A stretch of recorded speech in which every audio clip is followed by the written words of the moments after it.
Statements has concluded. Questions without notice. The Leader of the Opposition. My question is to the Prime Minister. Yesterday the Prime Minister said that coal-fired power will be around forever. But Snowy Hydro has said that new coal doesn't stack up and would mean that Snowy 2 is not viable. Isn't it the case that the government's plan to prop up coal-fired power with taxpayer funds will affect the viability of Snowy 2.0? The Prime Minister has the call. The member for Bowman will cease interjecting. Mr. The Prime Minister has the call. The short answer is absolutely not. The whole premise of the Leader of the Opposition's question is, as with so much of what he says here, completely bogus. The reality is that Labor has imposed higher and higher energy prices on Australian families. That is what Labor did. And we are seeing now, thanks to our policies, retail prices coming down for the first time in a long time. We're starting to see, we are seeing, in fact, a halving of wholesale gas prices over 18 months, and we've seen wholesale generation prices coming down by 30%. Our policies are working. Labor wants to engage in an ideological war about one form of energy rather than other. That is how they created the problem in the first place. The focus must be on clearly lower energy prices. People have been paying too much for electricity, so you focus on getting prices down, ensuring power is reliable, the lights stay on, ensuring you've got dispatchable power, and coal is always going to be a big part of that, making sure that you have got lower prices, but let the market, let technology determine what is the best, most cost-effective solution. So our policy, the National Energy Guarantee, is technology agnostic. It is designed to ensure you have dispatchable power, reliable power, affordable power, and you meet your Paris emissions targets. That can be done with a variety of technologies. Coal is a big part of it now. I believe it'll be a big part of it for a very long time, but let the market and the competing technologies work it out. And, Mr. Speaker, the reality is that Labor has declared a war on jobs. It's declared a war on business. Oh, it has. The member for Malvern there, he's complaining about my remarks. Mr. Speaker, he knows, just like the member for Bass does, that the Leader of the Opposition has given up on Australian jobs and given up on Australian business. Mr. Speaker, that excruciating interview, the member for Bass and Brian Carlton, 13 times the Prime Minister will resume his seat. Prime Minister resume his seat. The Manager of Opposition Business on a point of order. Members on my right, the member for Deakin. Simply on direct relevance, Speaker. I do uphold that point of order. The question had nothing to do with that subject matter. If the Prime Minister wants to address that subject matter, he'll.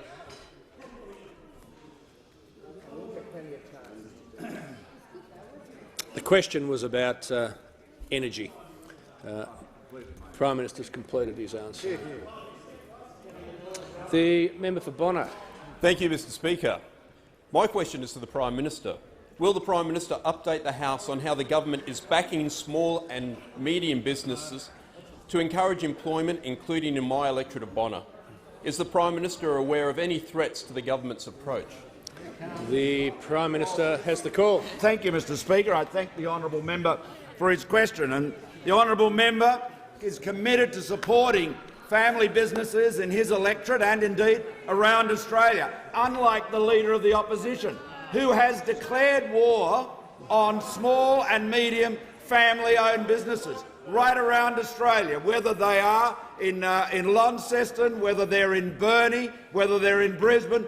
Tens of thousands of family-owned businesses today know that the Leader of the Opposition and all of his Labor team are now coming after them to raise more tax.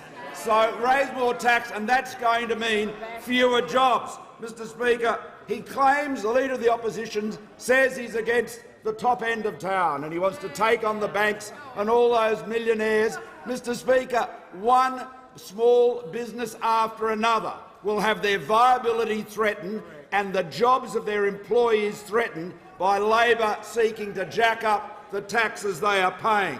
And, Mr Speaker, we've had so many good cases of an enterprising Australian businesses. Let me share with one business, Evolve Skateboards, founded by Jeff Howard and his wife Fleur Anning. It's only a small business. It's got 15 staff. It's on the Gold Coast. And what they are doing, like all of these small businesses, they are financing the growth of their business through retained earnings. That's how these small and medium family businesses grow. It's like Universal Trusses. I visited this morning here in the ACT with Senator Seselja, an older business, 20 years old, but it's the same story. So if you provide encouragement for these businesses, they will grow and they'll employ. Now, Labor has now declared war on them in this extraordinary captain's call. Where were all the economic shadow ministers out defending the Leader of the Opposition? Oh, they were missing in action. The member for McMahon likes to talk about making announcements in this space or that space. He was in hyperspace this morning. He'd vanished, outer space. He was between spaces, as the Attorney-General says. But, Mr Speaker, the best commentary on this, of course, came from the member for Bass, Mr Speaker. And he was asked today if he would defend it. Well, he said, Brian Carlton said, do you back your leader Bill Shorten's call to repeal the tax cut for companies with a turnover between 10 and 50 million? That's a matter that's been announced by Mr Shorten. And he goes on. He says he's the leader of the party. There have been a lot of observations about the fact that this has been, as you say, a captain's call. That's a matter for Bill Shorten. Time has concluded. The member for Port Adelaide. Speaker, my question is to the Prime Minister. Yesterday, the Prime Minister said coal-fired power will be around forever, but the head of the Energy Security Board has said there would be absolutely no way that anybody would be financing a new coal-fired generation plant. Why is the Prime Minister promising coal forever when his own Energy Security Board says coal is more expensive, more polluting and not more reliable? Is it because the Prime Minister doesn't actually determine his government's energy policy, but the member for Warringah and Senator Hanson do? Members on my right. The member for Barker is warned. Prime Minister has the call. The honourable member just reveals in his question the central problem the Labor Party has on energy policy. They want to turn a policy area that should be about engineering and economics into one that is all about ideology and politics. We need to ensure that Australians have the most affordable, the cheapest energy possible. That is that should be the goal of policy, and it must be reliable, and we must meet our international commitments. The National Energy Guarantee achieves all three, and that is why it has such wide support. And how retailers meet their obligations, what mix of generation they buy from, is up to them. And it is up to them and it is up to the market, and as technologies develop, different approaches will be taken. But the important thing is to maintain a laser-like focus on price and ensure that Australians stop paying too much for energy and electricity. You never hear the Labor Party talking about the cost of electricity. It's all politics. It's all ideology. The objective is lower energy prices. We are starting to see that. We're turning the corner on that. We're making up for the shocking mistakes Labor made with gas and the shocking mistakes they made. Well, what about in South Australia? Getting to the point where, for all of their virtue, the Labor government there could say, we can generate all of our state's power with wind power. They were so proud of that. And then the wind dropped and there was no power at all, just a long extension cord to the Latrobe Valley. The total failure of planning, the absence of engineering and economics is Labor's way. We are committed, determined to ensure that Australians pay less for energy, that energy is reliable. We're turning the corner on that. We're seeing the results in household and business bills. Labor failed on energy. We're getting it right for Australian families. The member for Forde. Thank you, Mr Speaker. My question is to the Treasurer. Will the Treasurer update the House on how the government's plans for a stronger economy back business to grow, invest and employ more Australians, including in my electorate of Forde? And is the Treasurer aware of the effects of alternative policies? The Treasurer has the call. Mr Speaker, and I thank the member for Forde for his question. He knows that a key component of the Turnbull government's plan for a stronger economy is to back businesses, small and large, to ensure that they employ more Australians. More than 1 million Australians have been employed since this government was first elected back in 2013. In the last 12 months, 80,000 young people have got a job under the policies of the Turnbull government, Mr Speaker, and a key part of that plan is to ensure that businesses have competitive rates of tax, small and large businesses. And our plan started with small businesses, ensuring we redefined a small businesses up to $10 million, and that those small businesses got a lower tax rate. They got access to the instant asset write-off, which we extended, the lowest tax rate since the 40s, Mr Speaker, for small businesses. For small businesses, businesses like True Blue Glass at Logan Home and the members' electorate, or businesses like WB Truck and Trailer down in Burnie, which I visited, Mr Speaker. These are businesses with just handfuls of employees that we have delivered lower rates of tax to. But we've extended and legislated that tax relief for businesses up to $50 million. Like the member for Corangamite was just saying, Hamlin Homes, it employs some 35 people and it has a turnover between 10 and 50 million. And of course, good old Coxon's Radius up there in Rocky, Mr Speaker, they've got 35 employees and they've got a turnover of almost 50 million. And what we know is those businesses underpin regional economies. They underpin regional towns and centres across the country, providing young people with jobs and a future for those towns. Now, something very interesting happened yesterday, Mr Speaker. It was quite a shock. The Leader of the Opposition told the truth, Mr Speaker. He told the truth. I know it's surprising. It's a great. I'm accused of misleading the House, but it's not true. He actually told the truth yesterday when he said that Labor will claw back, will rip back the tax relief that we have legislated for businesses of between $10 and $50 million. And what the member for Bass reminded us of was a pure captain's call, Mr Speaker, a pure captain's call to go out and make that statement. This will cost these businesses a conservative estimate of around $1 million for every business over the next 10 years, about $12,500 and more per employee in those businesses.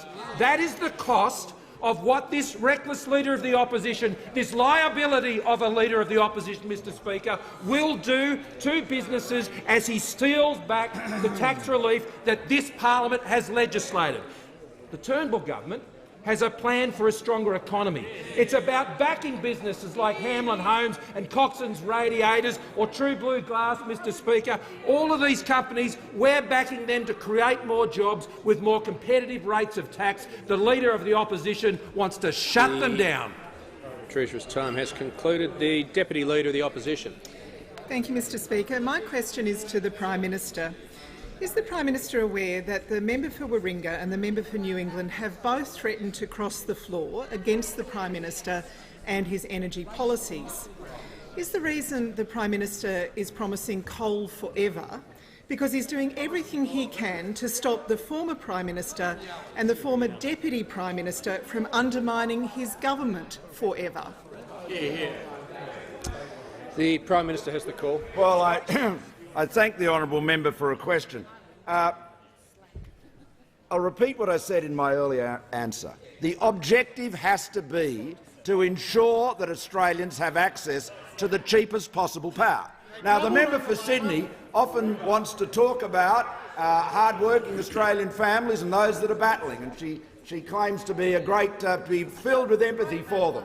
Well, a lot of people can't afford to pay their power bills, and they want to have lower energy bills, and they want to see cheaper electricity. And The member the for reality Lalor and is the member for that Moreton. Labor policies have driven energy prices up. The member for Lalor and we is are warned. bringing them The member down. for Sydney will and cease interjecting. what has gone wrong in energy policy has been that mixture of ideology and idiocy, especially in South Australia, as the member for Port Adelaide is well aware. What we need is engineering and economics. Every form of generation has a role to play. The forms of generation have no moral characteristics, they have physical characteristics. Engineering and economics is the way to go. The National Energy Guarantee enables the technologies that do the job best at the relevant time to be deployed. It is completely technology agnostic, and that is what should be adopted, because it will deliver, as every leading business group and industry group around the country reaffirms, it will deliver the certainty we need, the investment certainty we need, it will deliver more reliable power, and it will deliver more affordable power. And that should be, if there's going to be a unity ticket in this chamber, surely more reliable and more affordable energy would be at that unity ticket, but apparently not, just still Labor committed to ideology and idiocy, which can only have one result, and that is less reliable and less affordable power. And that is not fair to the hard-working Australian families the Labor Party claims to care about. Just before I call the honourable member for Kennedy, I inform the House we have present in the gallery this afternoon the Honourable Gary Higgins, MLA, the Leader of the Opposition in the Northern Territory Parliament, and also the Honourable Bob Baldwin, former member for Paterson. A warm welcome to you both. The member for Kennedy. Treasurer, in Australia where only two entities buy and sell food, in a world where 41% of farm income is from government, the removal of collective bargaining and all tariff subsidies yarded Australian farmers for butchering by the banks. Can you assure the House that the Royal Commission will include the carrion, or the receivers, and address the issue of Reconstruction Bank, enabling farmers to ride the roller coaster of supply and demand? It won't remove the truncating by taxes of the ups, but it will at least stop the banks from elongating the downs with a continuous imposition of discretionary punitive charges. The Treasurer has the call. Thank you, Mr Speaker, and I thank the member for his question, his passionate interest in these topics. Can I assure him that the terms of reference would capture liquidators to the extent they are operating on behalf of a financial services entity, for example a receiver, as defined in the letters patent. The Constitution has an insolvency head of power which would likely enable the Commission to use its coercive powers to obtain evidence from liquidators. In looking at the conduct of liquidators, the Commission may also seek to investigate other appointments, such as forensic investigators, accountants or valuers, which are often part of the receivership process, as the member would be aware. And referring to registered liquidators or receivers would single them out from the wide category of services, for example accountants and auditors, that are similarly captured, and it may be inferred by some that other similar services are not included. Mr Speaker, rural debt is around $71.6 billion as at the 30th of June of 2017, and 96% of that debt is held by the banks. Our agricultural sector, some $51.6 billion of exports, 70% of Australian farm businesses in grain, in beef and in sheep, Mr Speaker. And it's also important to note, as the member would also be keenly aware, that these farm businesses typically have a turnover of less than $10 million. Now, Mr Speaker, what the Royal Commission has been tasked to do is look at all of these matters, as I've referred to, and I'm not going to prejudge, as I'm sure the member wouldn't expect me to, the findings of the Royal Commission and the recommendations of the Royal Commission. He's unconstrained in that matter, and in relation to the specific issues he's raised and the proposals that he's put forward here, and I understand he's ventilated at the Commission itself, then he will have the opportunity to respond to that and make such recommendations to the government as is appropriate. It's important, though, as we look at those recommendations, as we go through this very important process, that we want our banks to keep lending to business and to keep lending to farms, and to be cognizant of the need of how reliant our economy is on the extension of that capital. We do not want this process to result in a restriction of capital flow, whether it's into the farming sector or whether it's into the manufacturing sector or the services sector. We don't want to see a constriction of that. What we want to see is more effective, more efficient and a free-flowing practice there from banks to ensure that they can support the growth in the economy which they were doing during the global financial crisis. One of the reasons we survived that crisis was particularly because the banks continued to lend.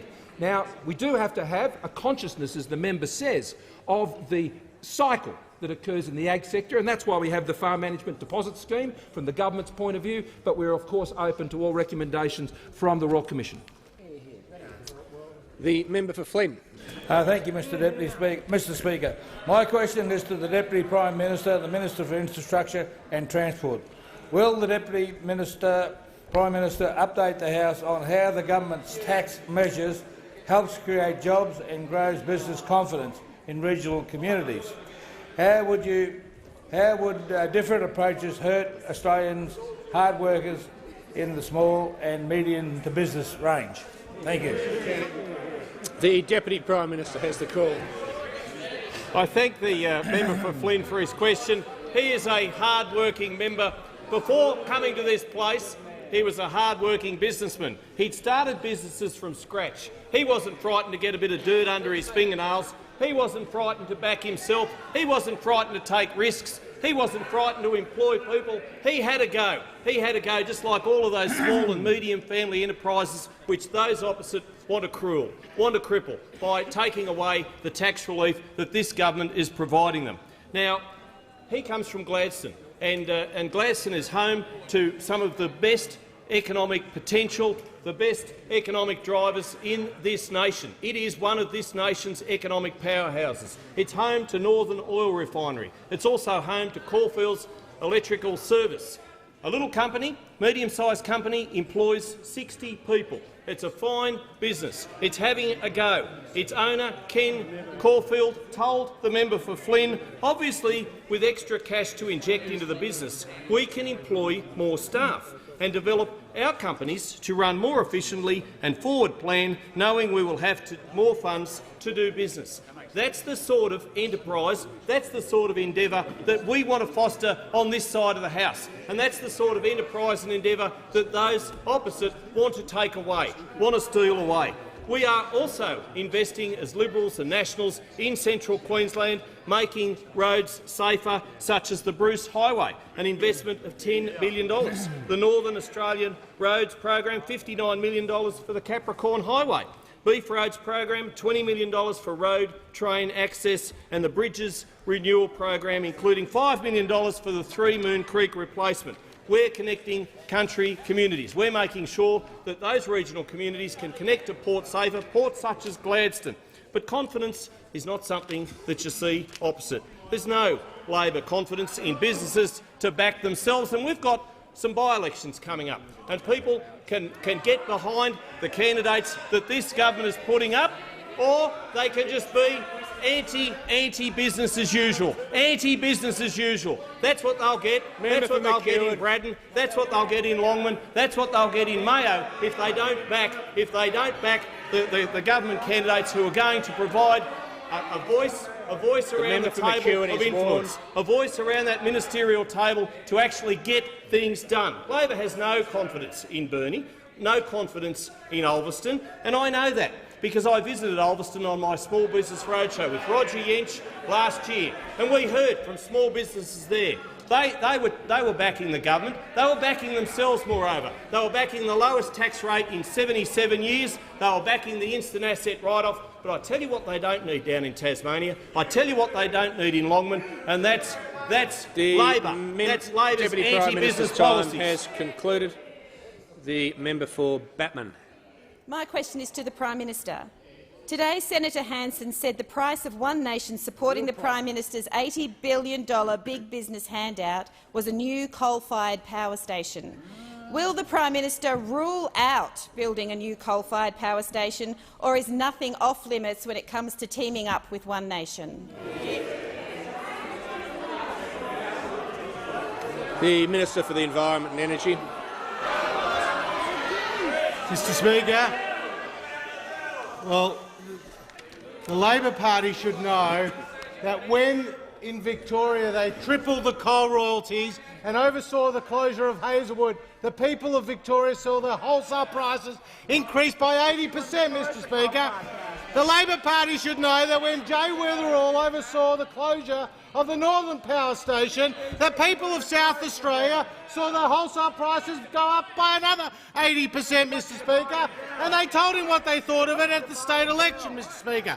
So when it comes to coal, under the National Energy Guarantee, it will continue to stay an important part of the energy mix. But I'd say to the member for Batman, don't believe the Leader of the Opposition when he comes down and tells the baristas in the member's seat that coal has no future in Australia. Because when he goes to Mackay and he speaks to the miners, he says coal has a future, Mr Speaker. Now, we all know that the Labor Party is not up front with the workers. They've abandoned the blue-collar workers. When will they go down to the seat of Gippsland and tell those workers, the 300+ workers at the Yallourn power stations, that they won't have a job under Labor's policy? When will they go to the electorate of Flynn and tell those 230 workers at the Gladstone power station that under Labor's policy they won't have a job? When will they go to the member for Shortland's electorate at Vales Point and tell those workers there, 300 workers, that under the Labor's party policy they will not have a job? Now, Mr Speaker, when it comes to the Labor Party's policy, we know they won't listen to business. We know the Leader of the Opposition no longer listens to BHP, no longer listens to BlueScope, no longer listens to the Business Council of Australia. But now he doesn't even listen to the unions, because his former union, the AWU, the Victorian Secretary, Ben Davis, said, and I quote, the following. Listen to this. The Leader of the Opposition should listen carefully. The rush away from coal is unseemly in its haste because we are potentially crucifying hundreds of thousands of manufacturing workers, Mr Speaker. That's the Leader of the Opposition's own union. And then the CFMEU President, Tony Marr, said a renewable energy target of 50% by 2030. The Minister will just resume his seat for a second. The member for Batman on a point of order. He hasn't mentioned One Nation once. Point of relevance, sorry. Point of relevance. The member for Batman can resume her seat. When a question talks about an $80 billion handout that doesn't have any reference to anything else, it kind of opens it up to the world. The minister has no.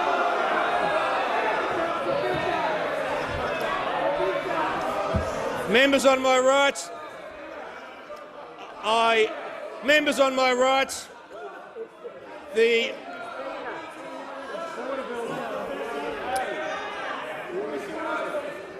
Minister for Trade and Investment, the Second Deputy Speaker will resume his seat. Second Deputy Speaker is well aware that only one point of order can be taken on relevance, and the matter will not be debated. I've ruled on the matter. The Minister has the call. Mr Speaker, the final word goes to the CFMEU President, passing judgment on Labor's 50% renewable energy target. And he says, and I quote, the 50% target will increase the cost of electricity for manufacturing and ordinary households, Mr Speaker. Only the Coalition can be trusted to deliver more affordable and reliable power. The member for O'Connor. My question is to the Minister for Foreign Affairs and Trade. Will the minister update the House on how an internationally competitive tax system can help both retain and attract aspirational talent to Australia? What are the risks of alternative approaches? The Minister for Foreign Affairs. I thank the member for O'Connor for his question and congratulate him on the great work that he does for his electorate. There is a global competition. Just the member for McMahon. The moment's passed. Let's just move on. The Foreign Minister has the call. There is a global competition for capital, for skills and talent, and that's why Australian businesses must be able to compete globally to attract these resources from overseas and also provide jobs and opportunities for our best and brightest talent here in Australia. And, Mr Speaker, I really couldn't put it more succinctly than members of Labor's front bench. The member for McMahon, as Shadow Treasurer, said on the 11th of July in 2013, "I think we should have the ambition of lowering company tax because it does improve our international competitiveness." Well, he got it then. And then, of course, the Leader of the Opposition, as Assistant Treasurer, said to the Institute of Chartered Accountants in Melbourne, "The government's tax reform agenda has a strong focus on ensuring that Australia remains an attractive place to invest. Cutting the company tax rate is an important step along this road." Now, Mr Speaker, we couldn't agree more, but yesterday the Leader of the Opposition went rogue. He went off the reservation when he completely turned around and said the opposite and committed Labor to increasing taxes on Australian businesses, thus putting at risk the livelihoods of millions of Australians across the country employed in small and medium businesses. Now, Mr Speaker, this was no brain snap. On reflection, the Labor Party and its major benefactor, the ACTU, have committed to a war on business. And Comrade Sally McManus has often accused business of wage theft. She says business acts against the interests of its staff. Now, last week I reminded the House of the most egregious example of a nation that's declared war on business, and yes, it's Venezuela. And you recall that the CFMEU is campaigning to have Australia embrace the policies of that brutal dictatorship. Well, it seems that solidarity with Venezuela runs deep in the veins of the ALP. It was not so long ago that the ALP was urging for a guest of government invitation to be extended to Hugo Chavez, saying, "We feel our shared ideals of social justice and democracy bring us closer together. What Venezuela has been able to achieve in so little time will be a source of inspiration and ideas for many in Australia." Well, I tell you what they achieved: the wholesale destruction of their economy, the mass exodus of their talent. That's what the Leader of the Opposition offers Australia. Has concluded. The Leader of the Opposition. Thanks, Mr Speaker. My question's to the Prime Minister. I refer to revelations about misconduct by AMP at the Banking Royal Commission. Is the Prime Minister telling victims of that company that AMP deserves a big business tax cut? The Prime Minister has the call. Well, thank you, Mr Speaker. Mr Speaker, the Leader of the Opposition has declared war on businesses of every size in Australia. He stands here and wants to portray himself as the enemy of multinationals and big banks, insurance companies, but the businesses he's taking on are to be found in every town, in every suburb, in every electorate represented here in this House. And they represent millions and millions of jobs. More than half the private sector workforce work for businesses that turn over $50 million or less. And whether it is Stubbs Constructions in Burnie or Universal Trusses in Hugh, whether it is a business like Kennedy's Timber in Brisbane, on the border between Petrie and Longman, in fact, these are businesses that have many employees, 50, 60, 70 employees. All of them depend on the owners of the business investing in the business, buying the best and latest technology. The Prime Minister will resume his seat. The Leader of the Opposition on a point of order. In my question, the only business I referred to is AMP. The Prime Minister should be directly relevant to it. The Prime Minister has the call. The question mentioned AMP and tax. Thank you, Mr Speaker. The Leader of the Opposition wants to talk about AMP today, but the businesses he's going after are numbered in the hundreds of thousands, and they are right around Australia.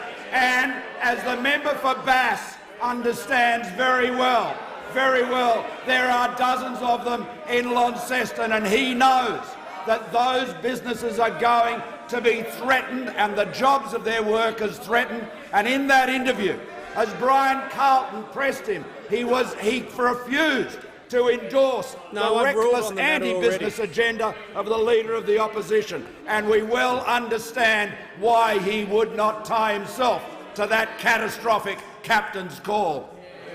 The member. The Leader of the Opposition, who's interjecting, I ruled on the point of order. The question, I'm not going to have these matters debated by way of interjection. The question asked about AMP and it asked about tax. Mightn't like the way in which the Prime Minister's answering the question, but I can copiously and at great length go over my previous rulings about the policy topic. The member for Tangney has the call. Thank you, Mr Speaker. My question is to the Minister for Revenue and Financial Services. Will the Minister update the House on how the government is encouraging small and medium-sized enterprises to grow and invest, including in my electorate of Tangney? Is the Minister aware of any threats to this goal? The Minister for Revenue and Financial Services. I thank the member for Tangney for his question, and what a great and passionate advocate he is for the small and medium-sized businesses in his electorate. And I know because I've been able to walk around with him in his electorate and meet so many of those people. And I know he's particularly keen on small and family-sized enterprises like Joyce Kitchens. Joyce Kitchens that for over 20 years have been building custom kitchens in his electorate and beyond to help those people who want a new kitchen, but also to employ many people in his electorate. These are the sort of businesses that are going to be impacted by Labor's hike on small and medium-sized enterprises, on those family businesses. These are the sort of businesses, 97% of all business in this country is in fact small and medium-sized business. That's why on this side of the chamber we are delivering tax relief for those businesses, for the more than 15,000 businesses in the seat of Tangney and the millions of businesses more throughout the country and the people that they employ. But of course this would all change under the Leader of the Opposition if he had his way, because the Leader of the Opposition has finally revealed his hand. He wants to punish those businesses. In his wacky captain's call yesterday, he said that Labor would roll back those tax relief, those tax cuts for small and medium-sized enterprises. He said that he would punish those businesses that seek to employ, to invest, to grow and to hire more Australians. He has promised before that his tax policies simply focus on the top end of town. He said that he is focused on the millionaires. But let me ask the Leader of the Opposition, how are small, medium-sized and family businesses the top end of town? How are the people that they employ millionaires? Of course they are not. And he had the audacity, in a prepared speech, he had the audacity to say that he was going to back small business. So he was in there in his prepared speech. He said he would hug small and medium-sized enterprises. He walks out the door and then he mugs them. It is the hug and mug that the Leader of the Opposition is so famous for. I mean, you only need to ask the workers that he represented, the hug and the mug. They know that the Leader of the Opposition cannot be trusted. They know that he is not trustworthy. They know that he is so shifty when it comes to representing their interests. The Minister for Revenue and Financial Services will resume her seat. No, the Minister for Financial Services will resume her seat. I'm not negotiating the matter with her at the dispatch box, frankly. I've made my point on language very clearly. I made it very clearly last week. I asked members to reflect on that, and it's fair to say those on my left have reflected and responded, and I'm not prepared to see the House, having improved a little in this regard, slip back. The member for Financial Services and Revenue will resume her seat. I'm calling the Leader of the Opposition. The Leader of the Opposition has the question. Thank you, Mr Speaker. My question is to the Prime Minister. Should AMP receive a tax cut? Prime Minister has the call. The Treasurer has the call. Mr Speaker, it's our policy that all businesses in this country should be competitive. They should all have competitive tax rates, Mr Speaker. That's what they should all have. Members on my left. Because Australians work for all of those businesses, and they all deserve to work for businesses that have a competitive rate of tax so their jobs are more secure, Mr Speaker. What is very clear is under the Leader of the Labor Party, Australians' jobs would not be secure.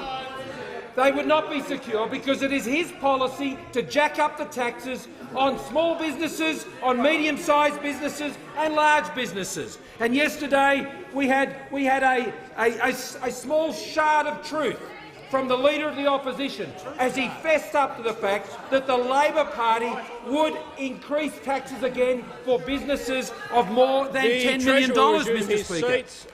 The Manager of Opposition Business on a point of order. Mr Speaker, on this question there is no preamble.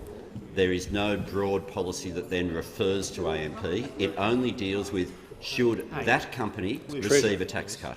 And I'm raising that it's not directly relevant what's happening now. The Manager of Opposition Business raises a valid point of order. I've been listening to the Treasurer in a preamble, and now this may seem very similar to the previous question that was asked by the Leader of the Opposition. It does have an important qualitative difference, and it is far more specific. So the Treasurer needs to address himself to the. It's irrelevant whether he's happy to. He just needs to address himself to the point of order, and he needs to address himself to the question. And his preamble is over, and he's not compelled, as I always point out, to go for the entire 3 minutes if he doesn't wish to. Treasurer has the call. As I stated, Mr Speaker, I'm asked about a particular company, and I have said that all companies, of which all companies are included in, Mr Speaker, all companies. I'm referring to all companies in the economy, and Mr Speaker, and that means all of them. That means all of them. Every one of them. And that includes companies that are between $2 and $10 million in turnover as well. Because the member for Sydney has said this. She said, we've said that we support tax cuts up to $2 million, but beyond that, we really can't afford them. That's what she said. The Leader of the Opposition, the Leader of the Labor Party has said this. We have opposed the full 10-year tax giveaway. The full. The full. So what the Leader of the Labor Party and the Shadow Treasurer, who seems to be in hibernation, Mr Speaker, at the moment after yesterday, that's where he's been. The Treasurer will resume his seat. The Treasurer will resume his seat. I understand the Treasurer has outlined how he has answered the question, which he's done. He's now moving beyond the question to answer questions he wasn't asked. That's the problem. That was what I was trying to subtly get to. So the Treasurer has a minute to go. He can stay in his seat and go to the next question if he wishes to be relevant to the question that he was asked, and as he's pointed out, he's already answered. He's entitled to, but he can't go to other questions that he hasn't been asked. Mr Speaker, all businesses should have more competitive tax rates. That's our policy. The Leader of the Labor Party needs to come clean and tell small businesses be $2 and $10 million. Will he rip off their tax cut? The Treasurer will resume his seat. The member for Page. Thank you, Mr Speaker. My question is to the Minister for Defence Industry. Will the minister update the House on how the government is supporting business in the defence industry to grow and employ more Australians in the workforce behind the Defence Force? And can the minister identify any threats to businesses and workers' livelihoods? The Minister for Defence Industry. Thank you, Mr Speaker, and I thank the member for his question. Mr Speaker, defence industries across Australia are almost all small and medium enterprises. There are probably a dozen primes that we would regard as primes.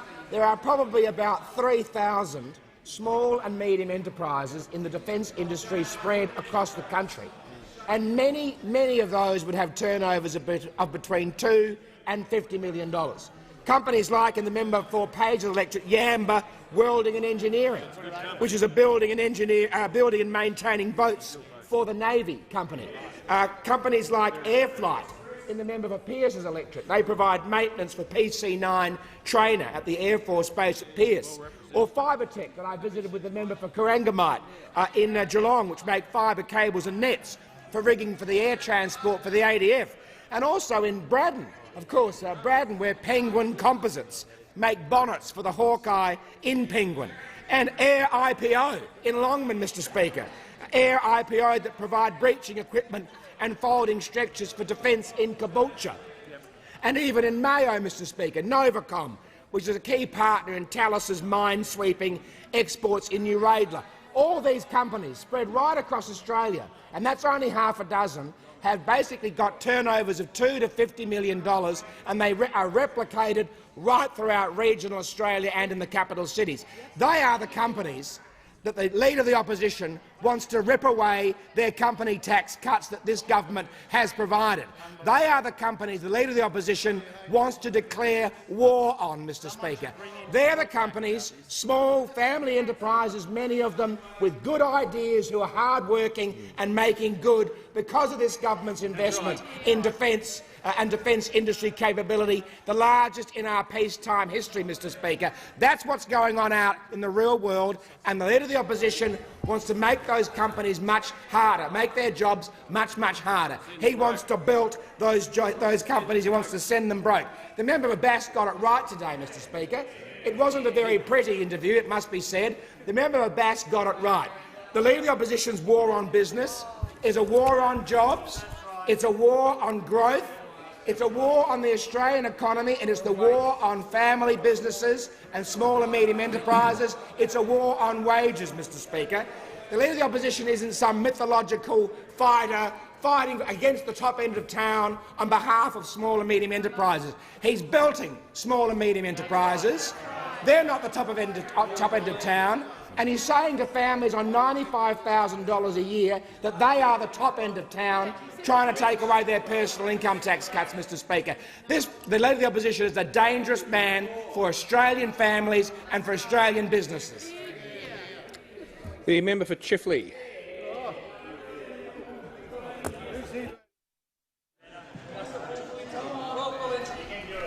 Thanks, Speaker. My question is to the Prime Minister. A recent FOI reveals serious problems with the government's PATH intern program, including allegations of sexual harassment, women being criticised about their appearance, no consideration of people with a disability and other unacceptable working conditions. Why is the Prime Minister doing nothing to protect young job seekers but everything to give big business an $80 billion handout?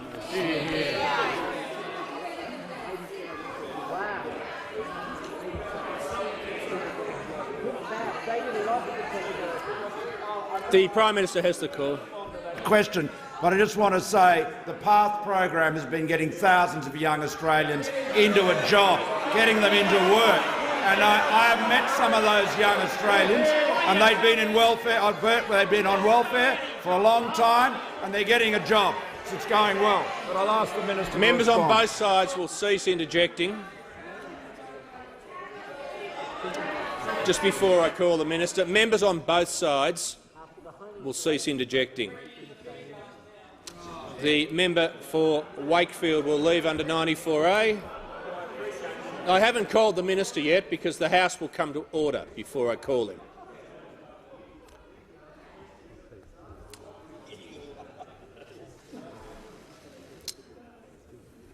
The Minister has the call.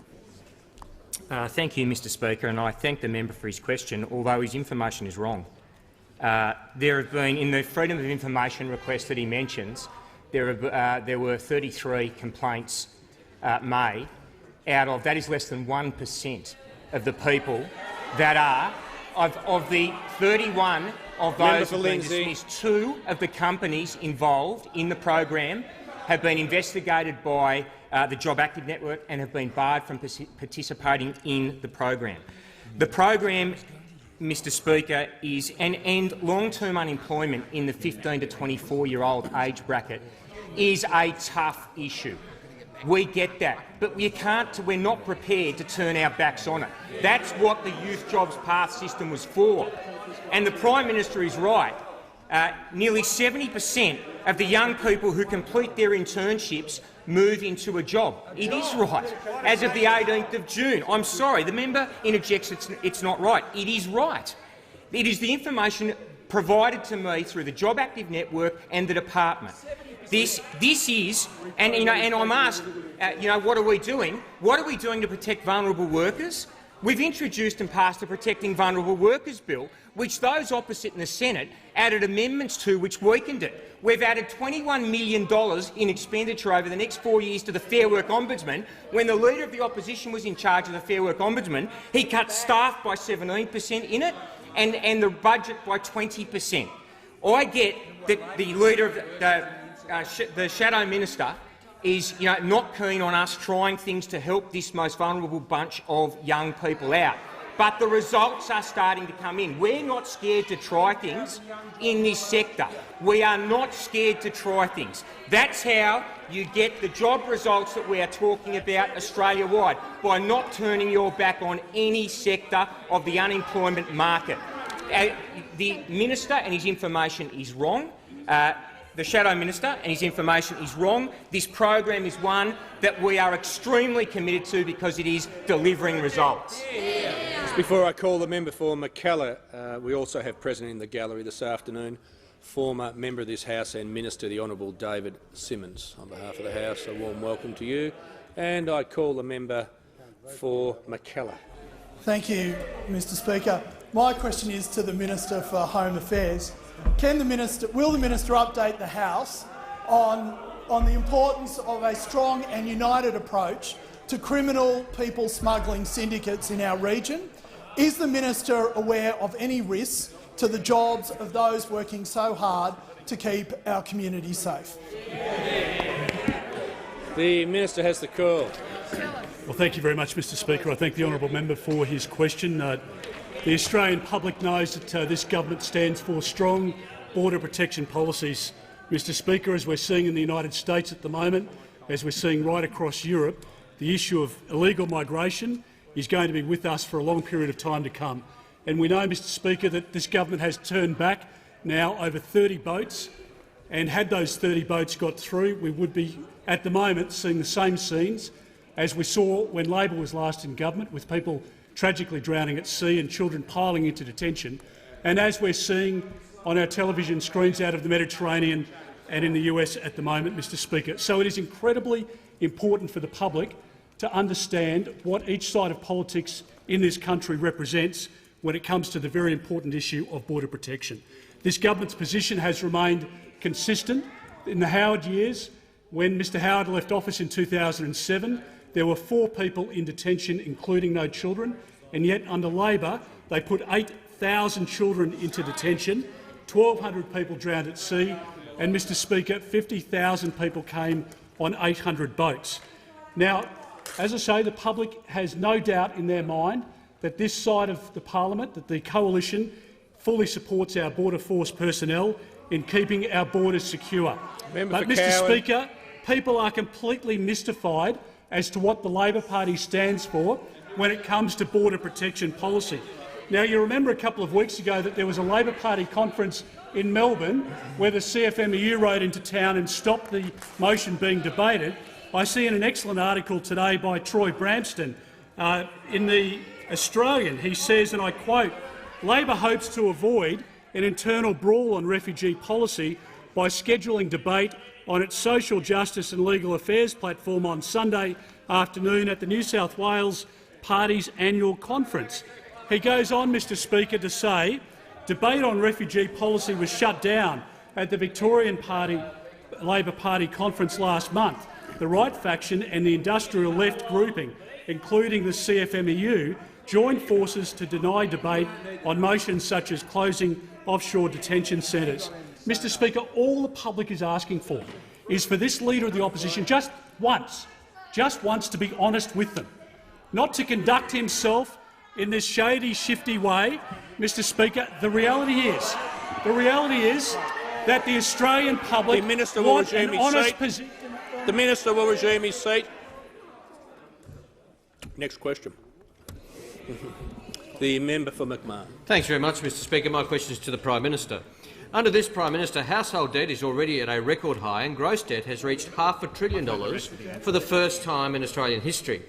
The Governor of the Reserve Bank has said, and I quote, "We have very high levels of debt and very high asset prices. That's our #1 domestic risk."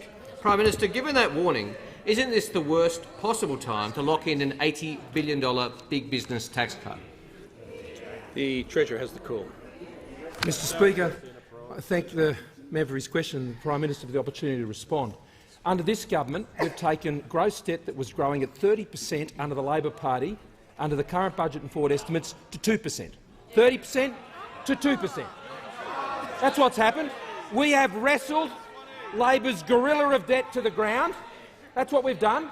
Net debt this year, turns around, and we pay it down by $30 billion over the next 4 years and $230 billion over the next 10 years, Mr Speaker. That's what this government has been doing. Now, I'm asked about what's happening in terms of the economy and what the impact of that is on revenues. Now, we all know how many times the member for Lilley took a swing and a miss when it came to estimating revenue estimates, Mr Speaker, but it never stopped them from spending the money.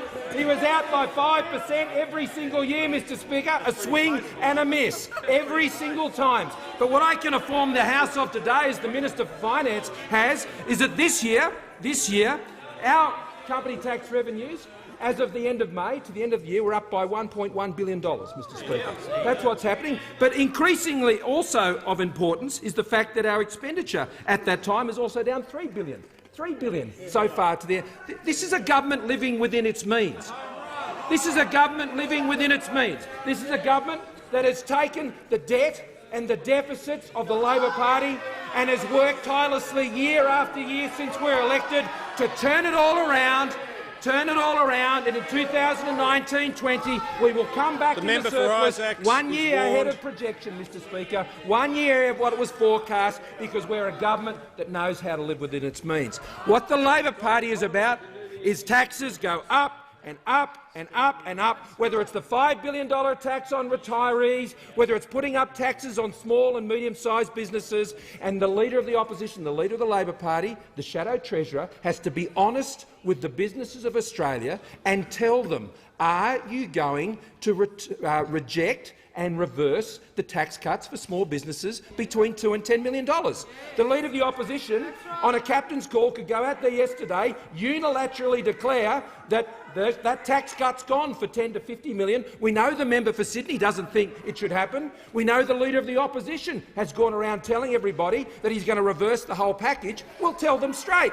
I mean, I know he finds it hard to make telling the truth a habit, Mr Speaker, but on this one occasion, he should be clear to the Australian public and all of those millions of businesses and the millions of Australians who work in those businesses, are you going to claw back the tax cut that was legislated by this parliament for businesses between $2 and $10 million? It's a pretty simple question. The Shadow Treasurer has been running around in circles on it for 2 years. He can't fess up to it. We've got by-elections in Longman, we've got by-elections in Braddon, we've got by-elections in Western Australia. The member for Barara. Thank you, Mr Speaker. My question is to the Minister for Small and Family Business, the Workplace and Deregulation. Will the Minister update the House on how the government's small business tax relief stimulates jobs growth and investment? Is the Minister aware of any differing ideas that undermine business confidence and threaten jobs? The Minister for Small and Family Business. Thank you, Mr Speaker, and I thank the member for Barara. The member for Barara, Mr Speaker, gets it. He gets that small and medium family enterprises, businesses, are the backbone of his electorate. The Prime Minister gets it. The Treasurer gets it. In fact, everyone on this side of the House gets it, Mr Speaker. In fact, Mr Speaker, even the United Nations get it.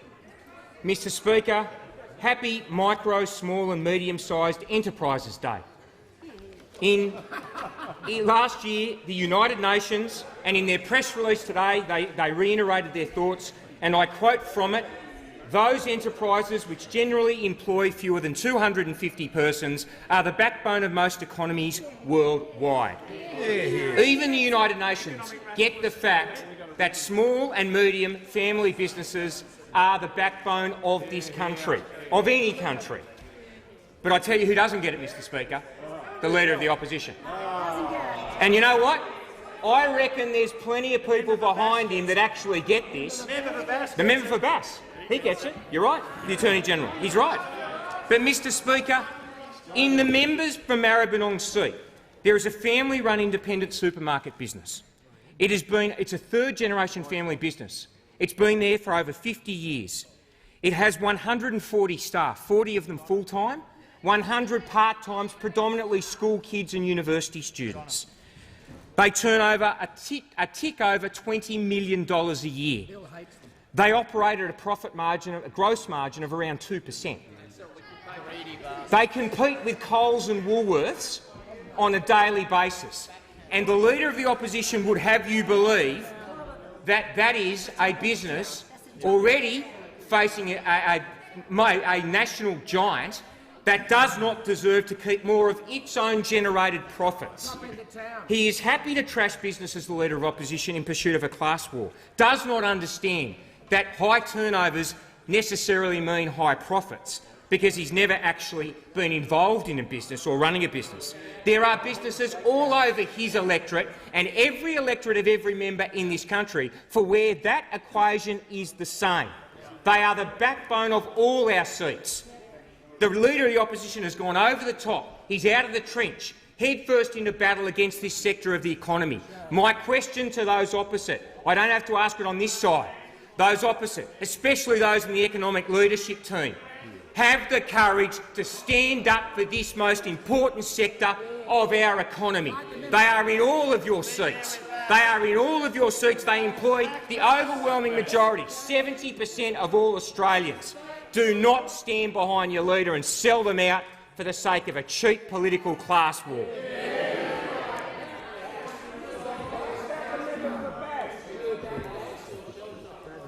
The member for Franklin.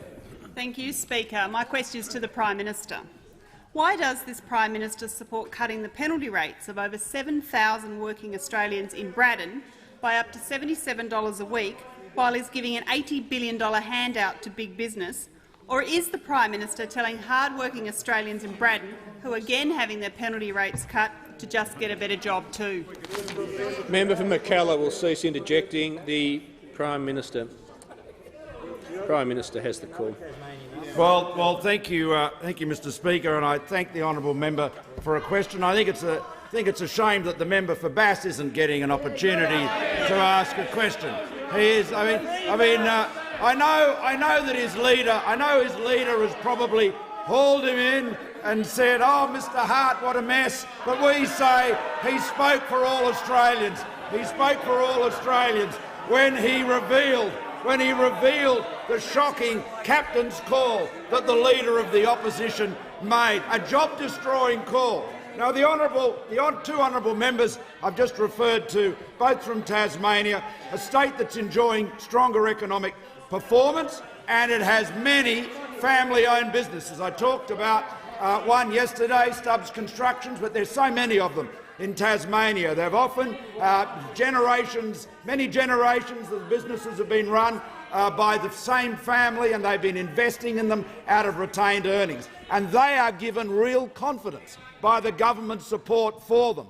But, as the member for Bass pointed out, as he understands, he said he understands how important it is for businesses to make profits. Indeed, when his maiden speech, Mr. Speaker, the member for Bass said that he understood the importance of small business, and he feels that. And so you can imagine how distressed he was to see those businesses which are at the heart of Launceston's economy, a city that's doing really well, benefiting from one of our city deals, I might add too. It really is, getting strong support there. And how betrayed did he feel? How betrayed did he feel? And how much, Mr. Speaker, did he yearn? Did he yearn for a leader of the Labor Party that understood business? A leader that wanted to evoke the great traditions of Bob Hawke and Paul Keating, who cared about business, who recognised when business is doing well, the workers are doing well. He's calling that interview with Brian Carlton reads like a cry of pain. It really does. The member for Bass being pressed by the dogged interviewer. 13 times he was asked to support the Leader of the Opposition. Finally, he mumbled some sort of response. It was a shocking interview, shocking, cruel. In fact, I think Brian Carlton, I've got a lot of admiration for him, but he should have let the member go when he begged to go. He did. He asked to be let out. He asked to be let out, but he heard the click on the studio door. He was trapped. He couldn't get out. He couldn't get out, but he knew in his heart that this Leader of the Opposition was undermining every family business in his electorate. He knows when he goes back to Launceston, they'll say, "You need a new leader." That's what they'll say to the member for Bass, and we know what he'll say to the citizens. The member for Leichhardt has the call. Thank you very much indeed, Mr Speaker. My question is to the Minister for Trade, Tourism and Investment. Will the minister outline to the House how the government's policies are supporting the Australian tourism industry and creating record growth? Are there any alternative schemes that threaten the livelihoods of almost 600,000 Australians, many of those in my electorate in the tourism industry? The Minister for Trade, Investment and Tourism. Well, thank you very much, Mr Speaker. And I thank the member for Leichhardt for his question about Australia's tourism industry, because we have a terrific track record. Record numbers of tourists staying for a record length of time, spending a record amount of money with record funding invested by the coalition government. And the other record that goes along with that, Mr Speaker, this government's track record of creating jobs for Australians. Yep. Over 1 million jobs that we've created over the last 5 years. I was up in Leichhardt not that long ago and took the opportunity to open a new tourism investment, the new Cairns Aquarium, Mr Speaker, a new investment in the tourism industry that's helping to create new jobs. And I note that this government's continuing with its plan to make sure that we create further incentive for investment. We're creating further incentive for investment, especially among Australia's small to medium-sized enterprises, by reducing the tax burden on them, because we know that lower levels of tax on Australia's small and medium enterprises will drive investment, and that investment will drive economic growth and drive jobs. But the member for Leichhardt asks about threats. Well, unfortunately, there are threats to the creation of new jobs, and there are threats to investment. And those threats to the 600,000 Australians employed in the tourism industry come from this heavily divided and very confused opposition. Because we start to see increasingly, Mr Speaker, that the little fight that's breaking out between the member for Grayndler, the aspiring Leader of the Opposition, and the current Leader of the Opposition is driving more confusion and more division on that side of the House. And you see it manifesting every single day now.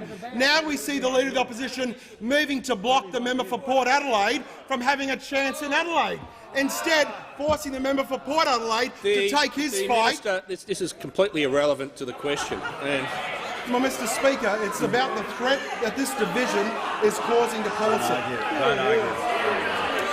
So, Mr Speaker, I'll just say to the members on my left, it's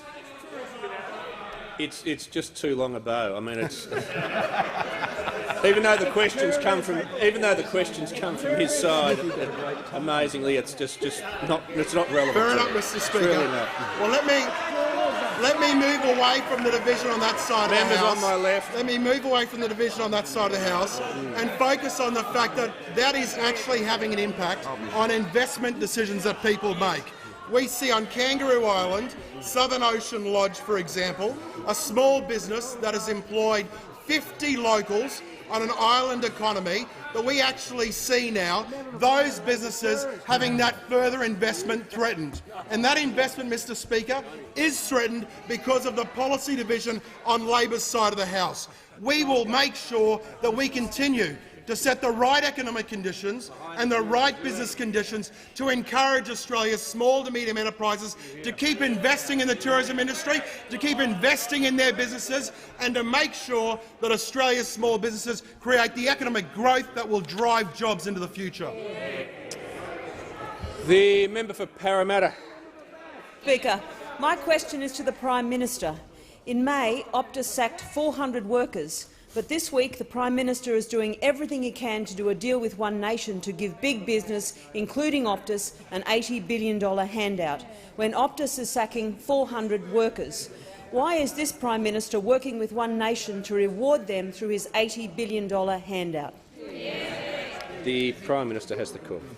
Well, thank you, Mr Speaker. I thank the honourable member for a question. I think she's referred to a large multinational company and the matter of tax, and it gives me the opportunity to advise the House that, as at the 31st of May this year, $2.7 billion in liabilities has been raised in additional revenue against multinationals and public groups. Of this, $1.2 billion has been attributed to the Tax Avoidance Task Force, government's commitments.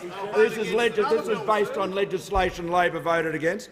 $1.6 billion in additional liabilities has been raised against wealthy individuals and associated groups, including trusts and aggressive tax planning, and of that, over $1 billion has been attributed to the Tax Avoidance Task Force government commitments.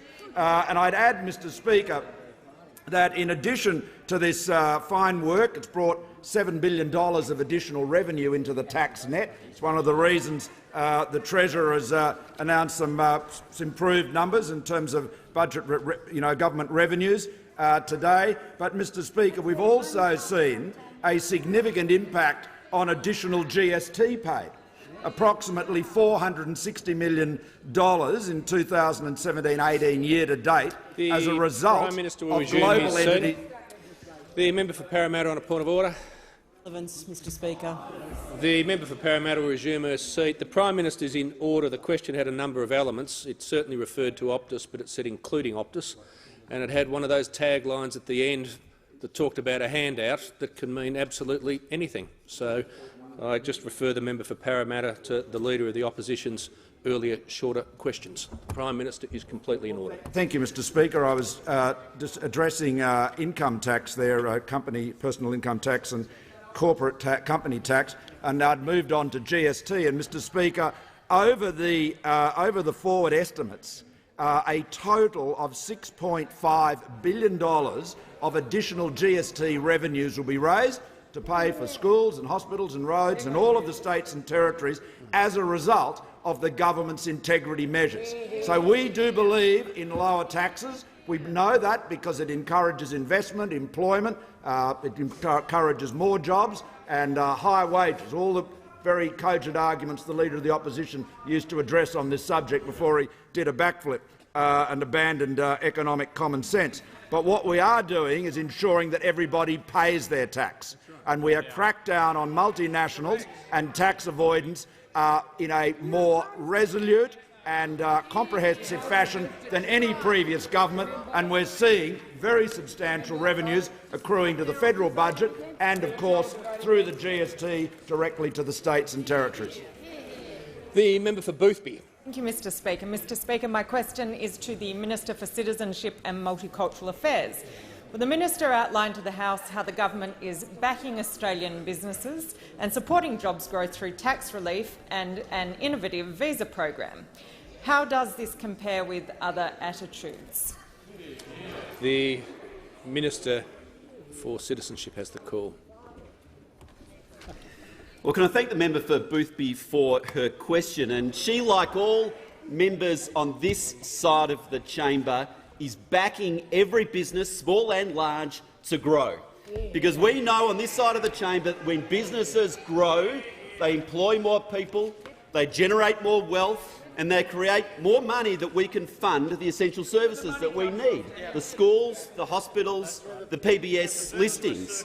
And so there are businesses such as Global Pumps in her electorate, a 40-person business earning revenues between $10 and $20 million. It's exporting to the world. We want to back that business to the hilt. We want it to be not a 40-person business but an 80-person business. And consequently, we are delivering tax cuts for Global Pumps. And not only that, but we're building infrastructure so that they can get their produce around the country more easily. We are developing trade schemes. The Minister for Trade is signing more export trade agreements so that they can export more. And in my space, we're developing innovative visa products so that if they can't find Australian skills to be able to do the jobs, well, we'll have visas to enable them to attract the best and brightest from around the world to enable that business to continue to grow. And certainly from next month, the Global Talent Scheme will be kicking off to enable businesses like it to attract the best and brightest from around the world to its business. Now, Mr Speaker, the contrast between us and the Leader of the Opposition is absolutely stark, because with the Leader of the Opposition, when it looks at a business like Global Pumps, it doesn't see a family-owned business which it wants to back and wants to grow. No, it sees the big end of town.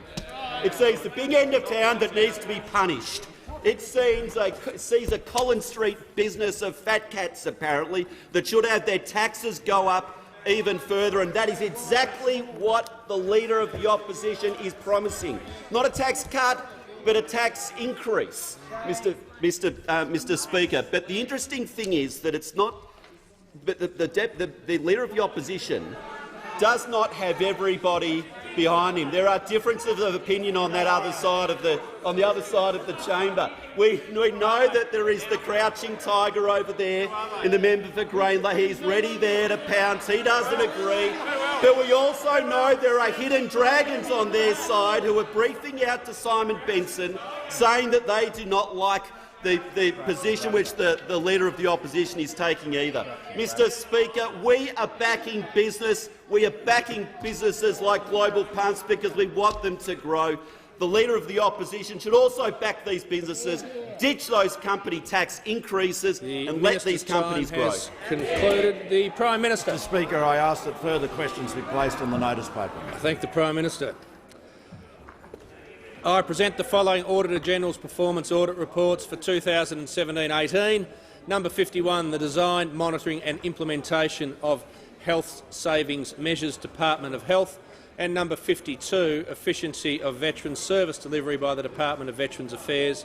Department of Veterans Affairs. The Leader of the House with papers. You got a question, didn't you? Thank you, Mr Speaker. Documents are tabled in accordance with the list circulated to honourable members earlier today. Full details of the documents will be recorded in the votes and proceedings. I thank the Leader of the House. I have received a letter from the Honourable the Leader of the Opposition proposing that a definite matter of public importance be submitted to the House for discussion, namely the government's decision to give big business an $80 billion handout while cutting schools and hospitals. I call upon all those honourable members who approve of the proposed discussion to rise in their places, and I call the Leader of the Opposition. Thanks very much, Mr Speaker. This is a matter of real public importance, a matter of whether or not the parliament, what choices it makes, what priorities it adopts, what values it implements. Today I want to talk past the government to the Australian people. The fact of the matter is that wherever I travel in this great country, the two biggest priorities for all of us and for the people I talk to is their family and their health. There's the questions about, can you pay the bills? Do you have enough for a holiday? Do you able to make sure your kids can get a good education, go to do an apprenticeship if they want, or go to university if that's their inclination? They talk about whether or not their kids will ever be able to buy their first home. They talk about their ageing parents and will they be in a position to care for them and what can be done. They always talk about their health. I was talking to a former member of mine, an underground miner in northern Tassie, and he was going to work doing his shift at the mine, but he had just taken his daughter to the hospital, in the local hospital. She's battling cancer. These are the issues which affect the Australian people. And this is what matters to me. And this is what matters to the Australian people. This is what matters to the Labor Party. This is what Labor values are about, a fair go all around. The Australian people do not talk to me about the urgency or the importance of an $80 billion corporate tax handout. I'm privileged to do a lot of town hall meetings around Australia. I've literally spoken and listened to tens of thousands of our fellow Australians in every location. The issues that I get asked about, and this is what I want to say to the Australian people, the issues I understand and Labor understand are important, is how are the people on the pension going? How are they making ends meet? Will there be an affordable place for childcare? Does the childcare worker get paid appropriately? What to do about the waiting lists in hospitals? The challenge that Tasmanians have, that they have to go to the mainland to get medical services that other people take for granted. The parents raise the issue about lack of resources in the schools, especially when their kids are getting bullied. We talk about energy prices in these meetings. They go up and up and up. We talk about the poor administration of the National Disability Insurance Scheme and the lack of putting people with disabilities at the centre of these services. We talk about the frustrating search for adequate and dignified aged care. The parents talk about apprenticeships for the kids like they once had the chance to do. And certainly people do raise with me, talk about the boats, but they don't say that the answer to stopping the boats is indefinite detention in Manus and Nauru. And people do raise the low level of New Start and whether or not an older Australian has a fair go when it comes to discrimination and whether or not they keep being sent for interviews manifestly inappropriate and soul-destroying for the job seeker. And the workers in the audiences talk about labour hire and how it's used to undermine existing conditions at work. And the people on insecure work talk about the inability to be able to get regular rosters. And then we talk about housing and people complain they feel the deck is stacked against them. Some people do complain about foreign investors buying residential housing, and others complain that whenever their kids save up for the deposit, they find the price of the house just leaps the next $200,000 and they've got to go back to the start again. And then there are plenty of people who talk to me about the inability not ever to even own a house, but the cost of rent and secure housing and public housing and social housing. And people talk to me about the job losses. Every part of Australia, we hear the government boast about job creation, but they never seem to worry about the people who lose their jobs. Of course, I hear about the NBN failures, the fact that people have to wait for countless unmet installation turn-ups and missed appointments, the fact that the service drops out. They talk to me about the fact as small businesses they get ignored, not just by NBN Co, but by the government who delivered this policy. They do complain to me about the treatment of banks on small business. They do complain about if you receive a government payment being made to feel second class because of the cutbacks at Centrelink. They certainly say to me, why don't politicians listen to them more?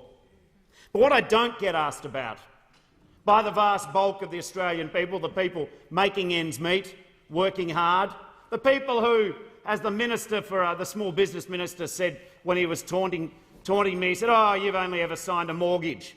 Well, whether or not that's true, which it's not, what a patronising statement that people who might have signed mortgages and haven't inherited a lot of money, somehow they're not as smart as other people. But I never get asked about how do we do income splitting and discretionary trust for adult members of the family. And I do not get asked about the importance of wedging Labor on national security. And I don't get a lot of complaints about the ABC. And I do not get asked about buying the Liddell Power Station, although it is fair to say some people do challenge the role of privatisation in energy prices. And I never get asked why aren't we giving the banks a $17 billion tax cut. I am interested in what is real in the lives of Australians. And I know that on the 1st of July, those two important priorities of families and health will take another setback, another stagnation of the standard of living in this country. On the 1st of July, there are new cuts to childcare, which hurts families, new cuts to family payments, which hurts families, new cuts to Sunday penalty rates, which hurts families. And this is on top of the Medicare freeze, which hurts families. This is on top of the rising private health insurance premiums, which hurts families. And this is about the power bills that keep increasing. That hurts families. And this is on top of the longest period of wage stagnation in the nation's recorded economic data. That hurts families.